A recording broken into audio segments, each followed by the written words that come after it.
बिस्मिल्लाहिर्रहमानिर्रहीम, अस्सलाम वालेकुम। नहीं नहीं नहीं, हुकूमत कहीं नहीं जा रही, अभी 6 महीने का वक्त नहीं, ये ऐसी ही बात है, कुछ नहीं होने वाला, पैचअप हो गया है, ये सब गलत बातें हैं, कोई सफ़ा नहीं फटा। अब नून लीग के हामी सहाफ़ी भी और तो और इस्टेब्लिशमेंट की खबरें देने वाली सहाफ़ी भी मुख्तलिफ़ खबरें ला रहे हैं। यानी एक तरफ कहा जा रहा है कि जी 6 महीने मैक्सिमम वक्त है इस हुकूमत के पास, दूसरी तरफ कहा जा रहा है नहीं, हमने पता करवाया है, बार बार चेक करवाया है, ऐसा कुछ नहीं है, मामला इतने गंभीर नहीं है, बस कहीं ना कहीं कोई बीच का रास्ता निकल आएगा।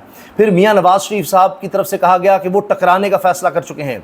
फिर खबर आ गई कि नहीं नहीं, मियाँ साहब ने कहा नहीं, कोई ऐसा माहौल ख़राब नहीं करना, कोई ऐसी बात नहीं करनी जिसकी वजह से शहबाज शरीफ और फील्ड मार्शल के दरमियान कोई मामला ख़राब हो सके, हुकूमत और इदारों के दरमियान कोई ख़राब हो सके, नहीं नहीं, कुछ नहीं ऐसा करना। फिर उसके साथ ही क्या होता है कि अज़मा बुखारी साहिबा मोहसिन नकवी के ख़िलाफ़ भी बात कर देती हैं। उधर से पहले शर्जील इनाम मेमन साहब आते हैं, वो नून लीग को आड़े हाथों लेते हैं, वो कहते हैं जी हुकूमत की उल्टी गिनती शुरू हो चुकी है, धांधली है, अब इनके साथ नहीं बैठेंगे। फिर अज़मा बुखारी साहबा कहती हैं कि इतनी बदतमीज़ जमात है पीपल्स पार्टी, ये तो तहरीक इंसाफ 2 बन गई है। तो कहीं लड़ाई है, कहीं पैचअप की खबरें हैं, कुछ नहीं होने वाला, सब ठीक हो जाएगा। और इसी दौरान में सुहेल वड़ाइच साहब जो सबसे पहले सामने आए थे, बाकायदा वाज़े तौर पर ये कहते हुए नज़र आए कि जुलाई के बाद ज़वाल है। अब उन्होंने बादशाह की कहानी और उसकी पहली बीवी, उसका बांझपन और नई दुल्हन की कहानी बता दी है कि पहली जो बीवी है वो बहुत अच्छी है, कोशिशें बड़ी करती है, ताबेदार बहुत है, लेकिन मामलात नहीं चल रहे। तो वज़ीर ने कहा कि ये बांझ है, अब कोई बच्चा पैदा होगा तो मईशत के हालात भी बेहतर हो जाएंगे, चीज़ें ठीक हो जाएंगी, उसके लिए नई दुल्हन ले आए। तो अब नई दुल्हन पर सबको मनाया जा रहा है। ये खुलासा है सुहेल वड़ाइच साहब की खबर का। तो वो तो कह रहे हैं पहले से ही कि नए हालात, नई तरफ जाया जा रहा है, और अब कुछ लोग कह रहे हैं जी सीरीज़ भी तैयार हैं प्राइम मिनिस्टरशिप की। इन सब हालात का हम जायज़ा लेंगे कि हो क्या रहा है, आगे क्या होने वाला है, ये बयानात क्यों हैं, असल हकीकत क्या है। अभी मैंने देखा मुनीफ फारूक साहब ने ये कहा कि जी मैंने एक दफ़ा नहीं, फिर चेक करवाया, चेक करवाने के बाद डबल चेक करवाया, क्योंकि जब मंसूर अली ख़ान जैसा मुस्तनद सहाफ़ी ये बात करे कि जी मैंने आला तरीन ज़राए से बात की है या अहम तरीन शख्सियत से मैं मिला हूँ, उनसे बात करके बता रहा हूँ कि ज़्यादा से ज़्यादा 6 महीने हैं इस हुकूमत के पास, तो फिर मुनीफ फारूक साहब आते हैं और उन्होंने कहा जी मैंने भी चेक करवाया है, डबल चेक करवाया है, तो ऐसा कुछ नहीं है। अब देखिए ना, 2 तरह की बातें हो रही हैं। अंसार वासी साहब उन्होंने कह दिया जी मियाँ नवाज शरीफ ने तो लड़ना ही नहीं है, उन्होंने कह दिया है कि बिल्कुल कोई ऐसा माहौल ख़राब नहीं करना, मुल्क नाजुक दौर से गुजर रहा है। उफ़, इंसान सर पकड़ ले कि ये नाजुक दौर हमारा कब ख़त्म होना है, और नाजुक दौर अगर है तो किसकी वजह से आया है। अब नवाज शरीफ साहब के ज़राए से ख़बरें चल रही हैं कि नहीं नहीं, कोई लड़ाई नहीं, कुछ नहीं, बिल्कुल ठीक करना है, फ़लाँ करना है, मोहसिन नकवी के ख़िलाफ़ कोई बात नहीं करनी। तो क्या फिर अज़मा बुखारी साहिबा जो हैं वो मियाँ नवाज शरीफ साहब के अहकामात को झुटला कर मोहसिन नकवी के ख़िलाफ़ बोल पड़ी हैं? क्या है, मैं आपसे चंद चीज़ें अर्ज़ कर देता हूँ, बाकी यकीनन हमारा तो ईमान है, वल्लाहु आलम, अल्लाह ताला बेहतर जानते हैं। हम तो जो ख़बरें हैं, जो ज़राए से मिल जाती हैं, जो माहौल है, वो आपके सामने रखते हैं और फिर उस पर तज्ज़िया। एक बात तो वाज़ेह नज़र आ रही है, पाकिस्तान की हिस्ट्री देख लें, तारीख़ हमें बताती है कि एक दफ़ा, जिसको हम सेम पेज कहते हैं, ये सफ़ा जब फट जाए फिर ये जुड़ता नहीं है। इसको आप ग्लू लगाएँ, इसके ऊपर आप टेप करें, कुछ भी करें, वो वक्ती होता है। तो सफ़ा तो फट चुका है, अब उसके बाद इसको किस तरह से जोड़ने की कोशिश होती है, क्या किया जाता है, जो भी कर लेंगे, चूँकि माहौल ऐसा है कि वो ज़्यादा देर ग्लू चल ही नहीं सकेगा। अगर सफाई गीला हो जाएगा, उसको आग लग जाएगी, कुछ हो जाएगा, तो क्या करेंगे। जब मईशत ठीक नहीं होगी, जब सियासत ठीक नहीं होगी, जब पार्लियामेंट, आइन, कानून, इंसाफ लोगों को नहीं मिलेगा, तो क्या बनेगा। यहाँ तो मैं देख रहा था एक प्रोग्राम में एक शख्स ने आकर कहा कि जी एक शख्स ने ऐसी कोई छोटी मोटी चोरी इसलिए की कि चलो मुझे जेल हो जाएगी, 2 वक्त की रोटी तो मिल जाएगी, वो भी नहीं मिल रही।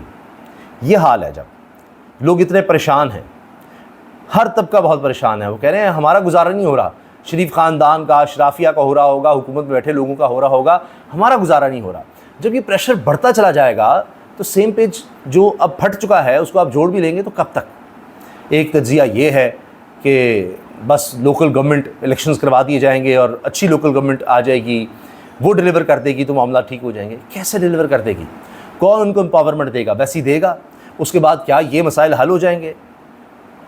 अब अगर ये बात है, जिस तरह मैं देख रहा था कि जी कोई कह रहा था कि जी मोहसिन नकवी साहब ने ख़ुद से ही कर दिया या बस उन्होंने ऐसी बात कर दी, एक बड़े सीनियर तज्ज़ियाकार कह रहे थे कि ये तो देखिए ना मोहसिन नकवी ही हैं, अभी तो इस्टेब्लिशमेंट की तरफ से या फील्ड मार्शल की तरफ से तो कुछ ऐसा नहीं है कि वो मार्शल लॉ लगा दें। हाँ, उनको कहा ज़रूर जा रहा होगा ये है वो है, क्योंकि जब मार्शल लॉ लगना होता है माहौल बनता है, फलां होता है, ऐसा कुछ नहीं है। भाई आप DGSPR को सुन लेते। अगले ही दिन उन्होंने प्रेस कॉन्फ्रेंस की और उसमें उन्होंने कह दिया कि आबादी देखें क्या थी हमारी 50 साल पहले, आज आबादी क्या है, हमारे उसी तरह यूनिट्स हैं, गवर्नेंस हमारी ठीक नहीं है, इसको ठीक करना पड़ेगा। यानी कोई फ़र्क नज़र आया आपको? जो बातें की हैं मोहसिन नकवी ने और जो बातें जनाब DGSPR ने की हैं गवर्नेंस के लिहाज से, सूबों के लिहाज से, वो तो एक थी। तो इसी से समझ आएँ आप। फिर एक और बहुत बड़ी निशानी मैं आपको बताऊँ, महमूद मौलवी साहब, वो तो कौमी डायलॉग कमेटी की तरफ से हैं, उनको PTV पर नशर किया जा रहा है, उनकी प्रेस कॉन्फ्रेंस को, महमूद मौलवी की प्रेस कॉन्फ्रेंस को, कि जी नए सूबे बनने चाहिए, उनको दिखाया जा रहा है। और फवाद चौधरी कह रहे हैं कि हम नर्म लहजे में बात कर रहे हैं, घी अगर सीधी उंगली से ना निकला तो उंगली टेढ़ी करनी पड़ेगी, और वाहिद आदमी बड़ी बदनसीबी है कि जो नए सूबों का हामी था उसको आपने जेल में डाला हुआ है। ये उसी प्रेस कॉन्फ्रेंस में फवाद चौधरी कह रहे हैं और उसी प्रेस कॉन्फ्रेंस में महमूद मौलवी बैठे हुए हैं, और उनकी वो प्रेस कॉन्फ्रेंस लाइव PTV पर चल रही है, जहाँ पर हम देखते हैं कि अता तारड़ साहब क्या कहते हैं। अता तारड़ कहते हैं जी हमें कश्मीर में फ़तह मिल गई है नून लीग को, उसी PTV को हेड यानी बतौर वज़ीर इत्तलात वो कर रहे होते हैं। ये सब चल रहा है। तो आप देखिए ना कन्फ्यूजन कितनी है, खुद फैलाई भी जा रही है। तो कन्फ्यूजन का मतलब क्या है? अदम इस्तेहकाम, आपकी डायरेक्शन नहीं है, कुछ पता नहीं क्या होगा, क्या बनेगा, हालात क्या किस तरफ जाएंगे। तो जब आप दोनों तरफ से खबरें फीड कर रहे होंगे, एक धड़े को ये खबर फीड हो रही है, दूसरे धड़े को वो खबर फीड हो रही है, वो अपने ज़राए से चल रहा होगा, वो अपने ज़राए से चल रहा होगा, तो चलते रहें। मगर बात यह है कि तलाक हो चुकी है, अब ये इद्दत के दिन हैं, तलाक हो चुकी, अब इद्दत के दिन पूरे हो रहे हैं। ये जब पूरे हो जाएंगे तो फिर आपको समझ आ जाएगी कि जनाब हाँ जी। तो तलाक के बाद बाज़ औक़ात ये होता है ना, उसका ऐलान नहीं किया जाता, बताया नहीं जाता, फिर इद्दत के दिन पूरे हो जाएंगे तो फिर नए रिश्ते की तलाश शुरू हो जाएगी। तो इस तरह से ही कहानी है। तो इद्दत के दिनों में तो नहीं रिश्ता तलाश किया जाता, या नई दुल्हन की तलाश आप समझिए कि तलाक के फ़ौरन बात तो नहीं उस तरह से होती।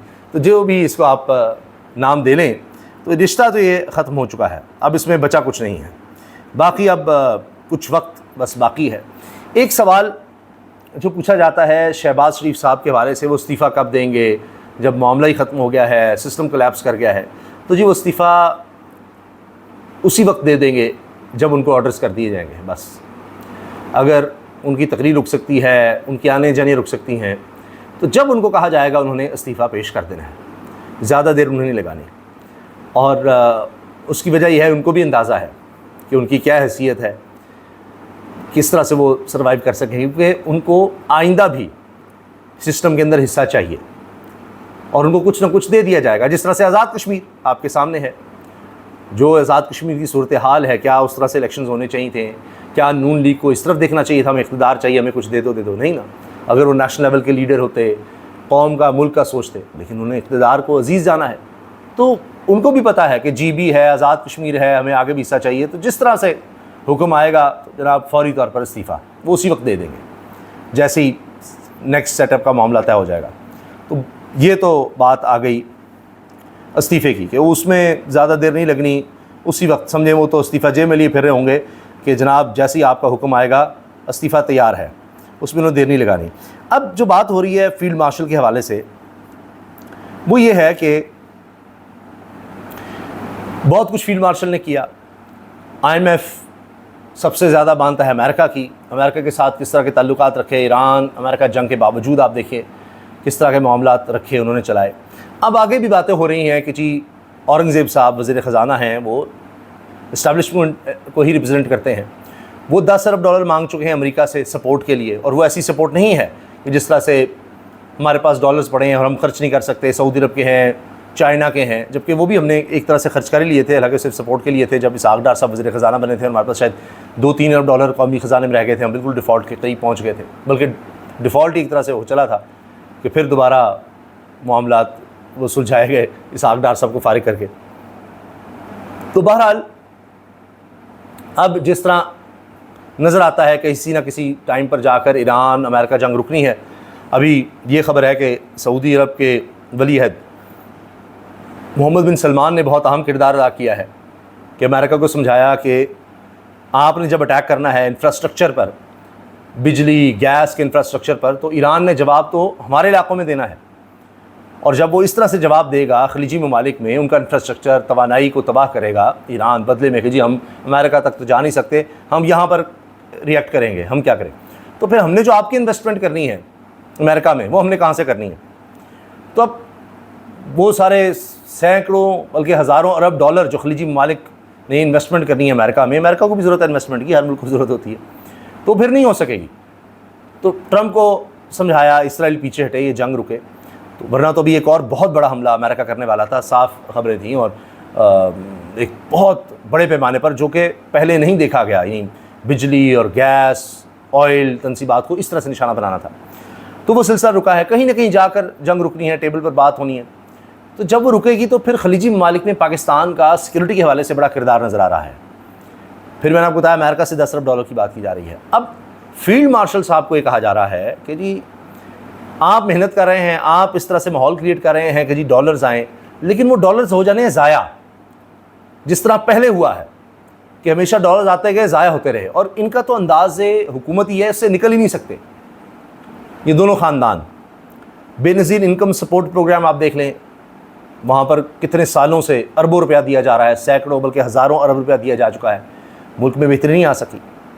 वो गरीब बेचारे आज तक झोली फैलाने पर मजबूर हैं, हाथ फैलाने पर मजबूर हैं, उसमें करप्शन अलग है। IPPs को देख लीजिए, CPEC कितना बड़ा प्रोजेक्ट आया, अरबों डॉलर का प्रोजेक्ट आया, वो IPPs की नज़र हो गया, वो कहीं मेट्रो ट्रेन की नज़र हो गया, जिससे पैसे बनने नहीं, उल्टा आपने और सब्सिडी देनी है। इसी तरह से सारे प्रोजेक्ट ऐसे लगाते हैं जिसमें इनको लगे कि नाम हो सकता है, वहाँ पर ठेके चल जाते हैं, एडवर्टीजमेंट के देखिए। तो इन्होंने सारे डॉलर ज़ाया कर देने हैं अगर इसी तरह से हुकूमत को चलाया गया। यही सिस्टम रहा जिसको कह रहे हैं जी कोलैप्स कर गया है।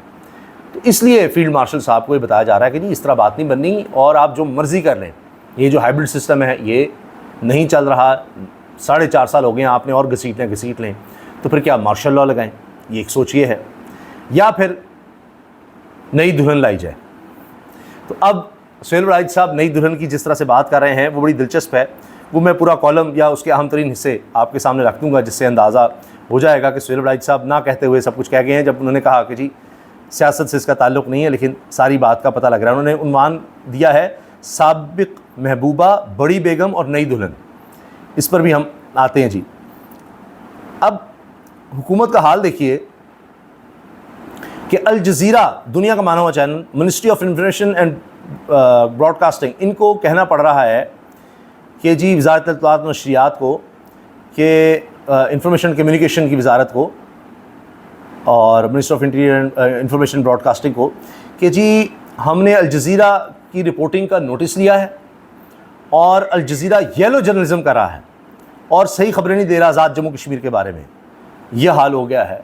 अब अल जज़ीरा पूरी दुनिया में देखा जाता है, BBC है, वो देखिए आपके बारे में क्या लिख रहे हैं, और अब हमें ये कहना पड़ रहा है कि जी आप तो येलो जर्नलिज़म कर रहे हैं।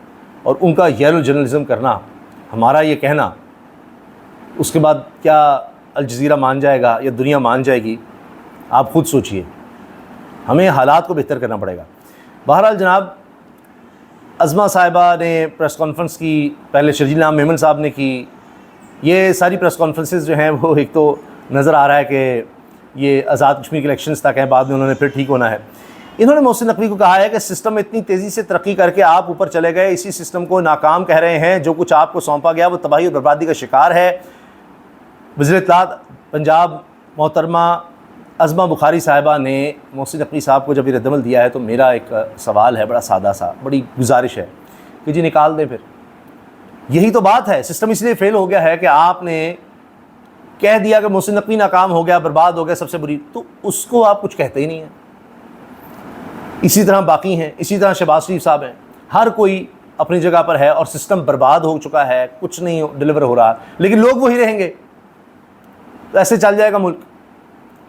किसने रोका है आपको? आपकी काबीना कहें तो निकाल दें। आप कह रही हैं कि जी उन सबसे ज़्यादा बर्बादी जहाँ पर मोहसिन नकवी वहाँ है, तो फिर क्यों रखा हुआ है? किस लिए ऐसे लोग हैं काबीना में? यही तो रोना है, सबका यही हाल है। तो शहबाज शरीफ साहब क्या कर रहे हैं? बड़ी कमाल उनकी कारकर्दगी है, कौन सी है?